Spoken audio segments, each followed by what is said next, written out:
அண்மை செய்தியை பார்த்துக் கொண்டிருக்கிறோம்.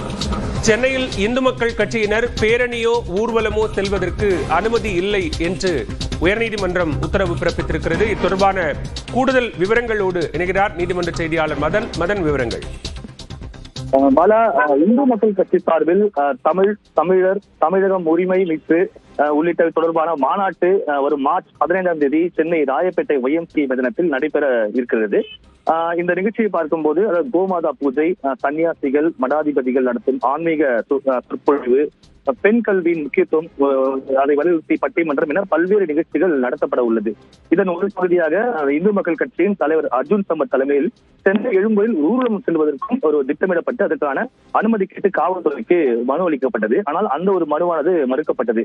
இந்த மனு மறுக்கப்பட்டதை எதிர்த்து இந்து மக்கள் கட்சியின் நிர்வாகி அருண்குமார் சென்னை உயர்நீதிமன்றத்தில் இந்த ஒரு மனுவை தாக்கல் செய்திருந்தார். இந்த மனு இன்று நீதிபதி நிர்மல்குமார் முன்பு விசாரணைக்கு வந்தது.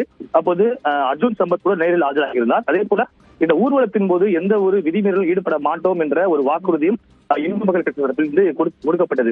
ஆனால் இதனை ஏற்க மறுத்த நீதிபதி மாநாட்டை பொறுத்த வரைக்கும் அந்த நிகழ்ச்சிகள் அனைத்தையுமே உள்ளரங்கில் மட்டுமே நடத்த வேண்டும் என்று தெரிவித்து ஊர்வலமாகவோ அல்லது பேரணியோ செல்ல அனுமதிக்க முடியாது என்று தெரிவித்து அந்த 15ஆம் தேதி நடைபெறவுள்ள உள்ளரங்கில் நடைபெறவுள்ள மாநாட்டிற்கு மட்டும் தற்போது அனுமதி வழங்கி உத்தரவு பிறப்பித்துள்ளார். பாலா, நன்றி மதன்.